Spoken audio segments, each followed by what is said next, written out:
You're watching CoinGeek.com with me, Stephanie Tower, and today, of course, we have the man himself, Enchain CTO Steve Shadders. Steve, you are in this amazing journey towards Genesis upgrade. So can you briefly describe to us what that is and how are you guys preparing for this upgrade? Without going into every kind of fine detail, I can sum up the Genesis upgrade by removing the limitations and the restrictions on Bitcoin. Our goal is to bring the protocol back as close as possible to the original protocol that was designed by Satoshi, implemented by Satoshi 10 years ago. It's changed quite a lot over the years, and we don't necessarily agree with a lot of those changes. But once it's done, then the ecosystem really can jump to the next level because a whole lot of things that are not possible now will become possible again. Of course, when this happens, we are expecting something immediate. So will there be something significant to happen right away as soon as the upgrade has been done? New script templates, new ways of a couple of new opcodes, new ways of sort of composing multiple transactions to turn them into a functional unit. And I don't think we've even begun to explore the possibilities just yet. So that's what I'm most looking forward to seeing. After Genesis, it's probably not going to be me that discovers all of these new things. It'll be other people. But what we want to do at Enchain is enable people to build.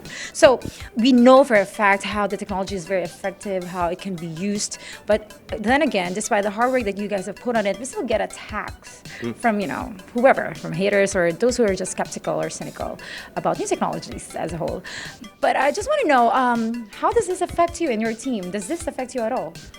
I've got pretty thick skin, and I think I understand why. It is actually because they're threatened by what we're doing. I mean, we're basically putting Bitcoin back the way that it was originally, and I suppose they could take that to mean that what we're saying is you just spent the last 10 years doing it wrong. So naturally people will be defensive about that. I'm pretty protective of my team. I don't mind if people take shots at me on social media. I've been called every name under the sun, but it doesn't bother me.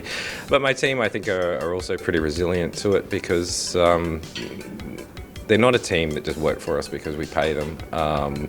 They do genuinely understand what we're trying to do, and I think a lot of them take that to heart. One last thing, tell us, so as soon as we hit the Genesis upgrade, I know it's maybe too early to ask this, what's to look forward to next after Genesis? After Genesis, we'll be able to get our focus back onto scaling.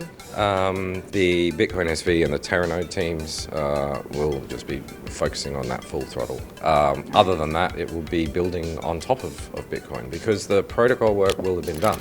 There was never meant to be any protocol work in the first place. The only reason there is work is because we've got to put it back the way it was. That's right. So with that out of the way, Bitcoin SV people have nothing left to argue about on a protocol level. Enchain people have got a lot less things to worry about at the protocol level, so we can just get on with building the next economy. Thank you so much, Steve, for your time. Thank you.